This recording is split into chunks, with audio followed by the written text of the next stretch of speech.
بسم اللہ الرحمن الرحیم۔ آپ تمام احباب کو ہم دل کی اٹھا گہرائیوں سے شکریہ ادا کرتے ہیں کہ آپ تشریف لے کے آئے۔ ٹائم بہت شارٹ ہے اور شیخ الاسلام کی شخصیت پر گفتگو کرنے کے لیے کئی نشستیں اور کئی دن چاہیے، تو میں عام سادہ گفتگو کے انداز میں آپ سے ایک دو بات شیئر کرنا چاہتا ہوں۔ وہ یہ ہے کہ ہم آج گلوبلائزیشن کے دور میں زندہ ہیں، اور گلوبلائزیشن انفارمیشن ٹیکنالوجی کی وجہ سے آج دنیا کے کسی گوشے میں بھی کوئی بھی واقعہ رونما ہوتا ہے تو وہ ودن اے سیکنڈ یا بہت کم عرصے میں پوری دنیا میں میڈیا کے ذریعے پھیل جاتا ہے۔ اس دور کا سب سے بڑا جو چیلنج ہے وہ مس انفارمیشن ہے، اور ایسی انفارمیشن کا ٹریول کرنا ہے کہ جس میں اس کا حقائق کے ساتھ تعلق ہو یا نہ ہو، وہ انفارمیشن پھیل جاتی ہے،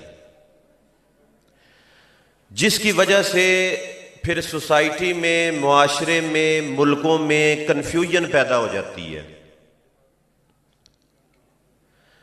اور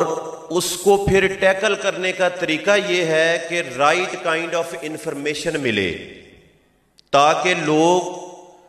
اس انفارمیشن کی بنیاد پر اپنا نظریہ بھی قائم کر سکیں اور اپنا لائن آف ایکشن بھی تیار کر سکیں۔ اس گفتگو کو کرنے کے بعد شیخ الاسلام کا کردار یہ ہے اسلام کی تعلیمات میں کہ جہاں پہ غلط قسم کی چیزیں اسلام کی تعلیمات کے ساتھ نافذ کر دی جاتی ہیں اور وہ ودن اے سیکنڈ اور بہت کم عرصے میں پوری دنیا میں پھیل جاتی ہیں، اب جو نان مسلم ہیں، ہم مسلمان ہیں، ہمیں تو پتہ چل جائے گا، لیکن وہ لوگ جو مسلمان نہیں ہیں اور اسلام کی تعلیمات سے واقفیت نہیں رکھتے، ان کو انفارمیشن کیسے پہنچے گی؟ تو اس اینگل میں جو شیخ الاسلام کا کردار ہے وہ پوری دنیا میں کسی اور شخصیت سے ہمیں نہیں ملتا، کہ آپ نے دین اسلام کی تعلیمات کو قرآن اور حدیث سے استنباط کرتے ہوئے پوری دنیا تک پھیلایا، اور خصوصاً ان لوگوں کو میسج دیا جو کہ اسلام سے واقفیت نہیں رکھتے تھے۔ جب ہم بات کرتے ہیں کہ لوگوں کو اسلام کے نزدیک لے کے آنا ہے، تو اس کا سب سے بڑا ہتھیار ہے انفارمیشن، اور وہ بھی صحیح انفارمیشن۔ جب ان کو صحیح انفارمیشن پہنچے گی تو وہ دین اسلام سے رغبت بھی کریں گے اور اس کے قریب بھی ہو جائیں گے۔ تو اس طریقے سے جیسے پوری دنیا میں اسلام کو دہشت گردی کے ساتھ نتھی کیا جاتا تھا اور اس کے بارے میں انفارمیشن موجود نہیں تھی، تو اس پیچیدہ اور نازک دور میں شیخ الاسلام نے دہشت گردی پر لندن میں فتویٰ ایشو کیا اور ان نان مسلم لوگوں کو بتایا کہ اسلام کا دہشت گردی کے ساتھ کوئی تعلق نہیں ہے، اور جو شخص بھی دہشت گردی کی کارروائیوں میں ملوث ہے اس کا اسلام کے ساتھ کوئی تعلق نہیں ہے، اور اسلام دین امن ہے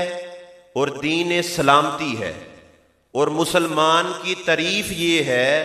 کہ المسلم من سلم المسلمون من لسانہ و یدہ، کہ مسلمان تو وہ ہے کہ جس کے ہاتھ اور زبان سے دوسرے مسلمان محفوظ رہیں۔ تو یہ بات جب انٹرنیشنل فورم پر ہوتی ہے تو پھر اس کا ایک امپیکٹ ہوتا ہے، اس کا ایک اثر ہوتا ہے۔ تو میں یہ سمجھتا ہوں کہ جو شیخ الاسلام کا انٹرنیشنل میڈیا پر اور international world per clarity of thoughts دینے کا جو خدمات ہیں اس میں اس دور میں ان کا کوئی ثانی نہیں۔ اللہ تعالی ہمیں دین اسلام کی تعلیمات پر اور شیخ الاسلام کی تعلیمات پہ عمل کرنے کی توفیق عطا فرمائے۔ وما علینا الا البلاغ المبین۔